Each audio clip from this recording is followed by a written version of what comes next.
Welcome to Episcopals, bringing you the latest in faith-based advocacy from the Episcopal Church Office of Government Relations. Hey, welcome back to the show, Lindsey. We just had you on for our first episode this season and the event on Afghan refugees. But this episode starts a series that we're doing within the season focusing on General Convention and Executive Council resolutions. We know we have some church nerds listening, and shout out to the church nerds. We appreciate you paying attention. But for those unfamiliar with our church governance, I was wondering, Lindsey, could you just briefly explain, before we get to immigration, what General Convention and Executive Council are? Absolutely. And thanks, Alan. It's great to be back. General Convention and Executive Council are the governing and legislative bodies of the church. So General Convention meets every 3 years as a bicameral legislature of the House of Deputies and the House of Bishops. Executive Council meets throughout the year, and there are around 40 members. So both of these bodies pass resolutions on any number of church concerns, from liturgical to financial, something you'd consider more church-like, but they also pass public policy resolutions that encourage Episcopalians, parishes, dioceses, and other organizations of the church, like the Office of Government Relations, to advocate on. So I lead our office's engagement on all of the immigration and refugee policy resolutions. Awesome. Thanks for that explanation. I know I grew up as an Episcopalian and wasn't aware of that church structure, fully. So even for those Episcopalians from birth and new Episcopalians, this is information that can be new to them. So there are decades of these resolutions on hundreds of issues, and our office uses buckets or categories. I'm using air quotes here as we're recording, to describe these resolutions in a more concise way. Even though, of course, many of the topics either do not fit within to one of those larger buckets or categories, or they may even fit into multiple categories. But your portfolio, Lindsey, really is to cover one of the more definable categories, immigration and refugees. So I'm wondering, what could you tell us, broadly speaking, about the resolutions that the church has on immigration and refugees? Absolutely. Like you said, we have, in the immigration refugee space in particular, we have dozens and dozens of resolutions that span decades and numerous topics, even within these broad definable categories. In fact, we have church policy since the 1930s, when General Convention began to call for the loosening of restrictive and racially discriminatory immigration quotas. That was how our immigration system was defined from the 30s to the 50s before we passed the Immigration and Nationality Act. And we also passed policy about receiving asylum seekers who were coming from war-torn areas. But in more recent times, the last 30 or so years, the church has continued to be visible and vocal and expansive in advocating for reform of refugee and immigration policies, speaking on a wide variety of topics. And I'm happy to give you some examples of what General Convention has called for, right? So I think, broadly speaking, we have resolutions on pathways to citizenship for the undocumented. Our undocumented population is around 10.5 to 11 million. We've also repeatedly called for pathways for Dreamers, the undocumented youth population that we have in the United States. We also have policy on protecting refugees and asylum seekers fleeing violence and abuse. Refugees, we kind of think about those who come through the refugee admissions program that are resettled by Episcopal Migration Ministries, and we have many resolutions supporting them. And asylum seekers, we tend to think of folks who are coming to the southwest U.S. border with Mexico. Another area that we focus on is the humane treatment of migrants and immigrants, particularly children and those in detention. And treatment falls under how we enforce our immigration laws as well. And we've outwardly condemned discriminatory or racist treatment of migrants from the Americas, from Muslim majority countries as well. It's something we've been really outspoken on as well. Additionally, I'll just highlight we have support for sanctuary ministries around the country. And we have a number of policies that intersect with my colleague Patricia's work in the international space on global migration, including addressing the root causes of migration. So as you can see, I have quite a bit to work on, but that's just kind of a broad strokes of what our immigration and refugee policy looks like. Yeah, no, that is quite a bit, and know that there's more detail in each of those summary areas you mentioned, and also appreciate you highlighting, how immigration does connect to other areas, other issues where we have church policy and where we do engage in advocacy as well. So that was helpful. So maybe moving a little more specific, just picking a couple of examples, what are some of the resolutions that you find particularly helpful or sort of notable in the body of policies that we have? Definitely. Happy to. These are resolutions that I look at every day when I'm engaging with Congress and trying to articulate the church's position. So I'm quite familiar with them. Some of the more notable ones that I work on, I often think of a resolution from 1985, which called on Congress to pass legislation. I think the phrasing is to recognize human realities of the millions of undocumented people in the country. From 1985, and to provide for appropriate asylum and safe haven for those fleeing political repression from abroad. So that was a really specific resolution. And of course, we passed comprehensive immigration reform in 1986. So it was timely, but it's also still relevant today. And I think that's one of the first where we kind of conceptualize this idea of comprehensive immigration reform. Yeah. And so in that, when you say we passed comprehensive immigration reform, you're saying that the church passed the resolution in 85, and then the Yes. U.S. government passed immigration reform in 86. Correct. Okay.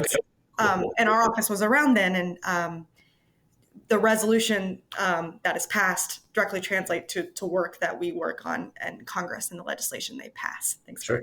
for Awesome. clarifying.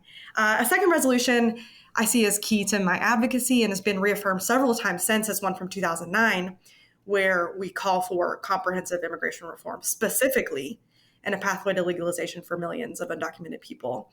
I think the population back in 1985 was closer to 3 million. Now it's 11 million. And, talking about pathway to legalization for those folks, and also adds the consideration for a pathway for the youth that I mentioned called Dreamers. In 2012, we officially endorsed the DREAM Act in a separate resolution. So those two, the comprehensive immigration reform and the 2012 DREAM Act, are both fundamental to the work. And finally, I think I'll highlight one from 2018, a little bit more recently, that I think has provided some really good recommendations that I use. It's one called Christian Principles to Guide Responses to Human Migration. And I think it's really helpful and really notable because it provides a global scope that is really helpful in the work that we do. I focus a lot on U.S. immigration and that kind of work, but global migration and refugee and displacement crises is a huge global issue and something that the United States and other countries can be working on. And what I would like about this resolution is that it incorporates the role of resettlement and of providing for refugees for safe and orderly humanitarian protection across the globe. And it provides a set of recommendations that I'm able to look at and refer to when I'm really looking to expand my work. So I really like the global scope of that 2018 resolution as well. Yeah.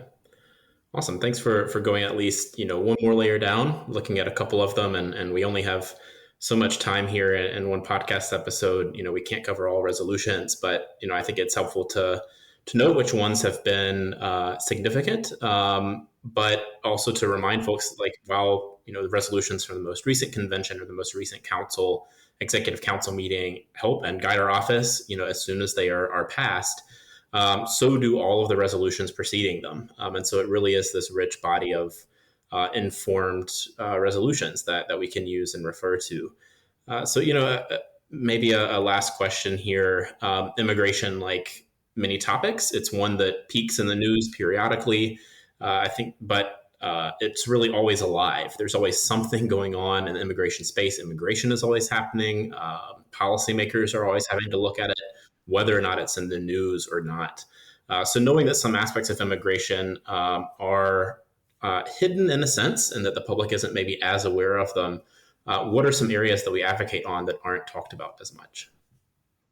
No, that's a really good question, Alan. And I think rightfully so. We focus a lot on specific humanitarian issues, dreamers and the undocumented, as I've mentioned several times in this podcast, people seeking safety and asylum, immigrants who are already here, who have families.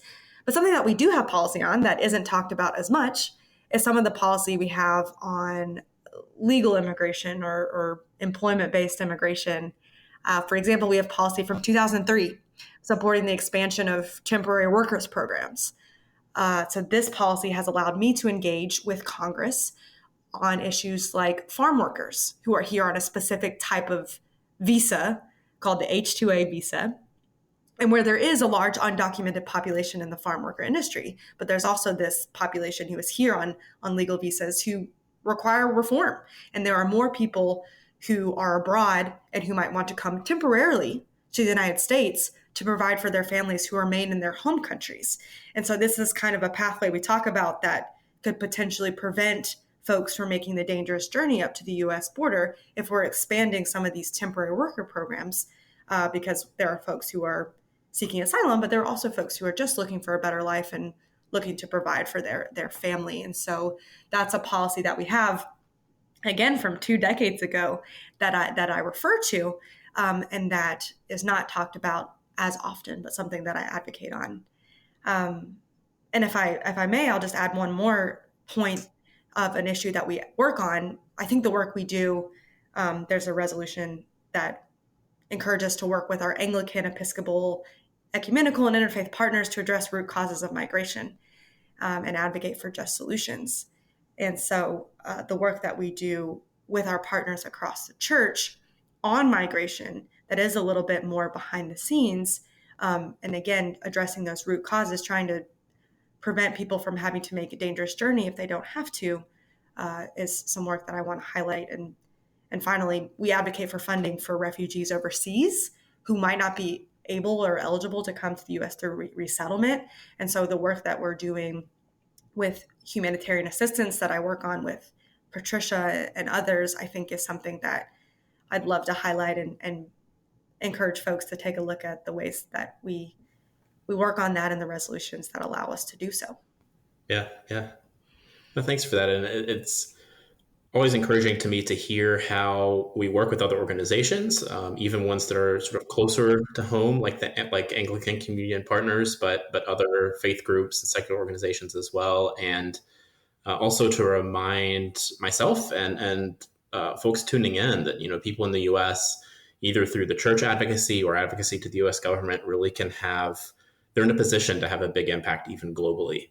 And it's important to note that. So thanks for raising that and illuminating these details, of our immigration policies broadly in such a short time. Yeah.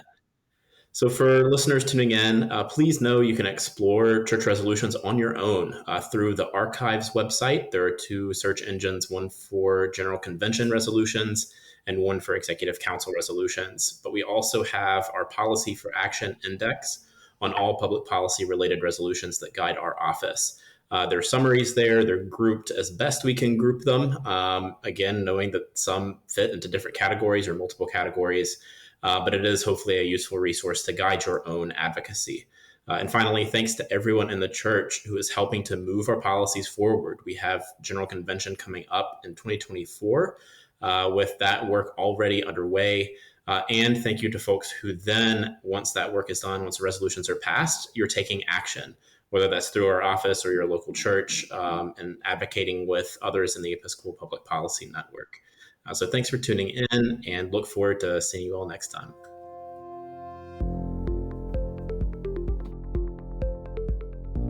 The Office of Government Relations aims to represent the policy priorities of the Episcopal Church to the U.S. government in Washington, D.C., and to influence policy and legislation on critical issues, all while highlighting voices and experiences of Episcopalians and Anglicans globally. The office facilitates the Episcopal Public Policy Network, a grassroots network of Episcopalians engaged in the ministry of public policy advocacy. Take action and learn more by following the links in the description. The Episcopals podcast is produced by the staff of the Office of Government Relations, with support from our podcast engineer, Ellie Singer, and project manager, Chris Sikama. Thanks for listening, and join us next time on Episcopals.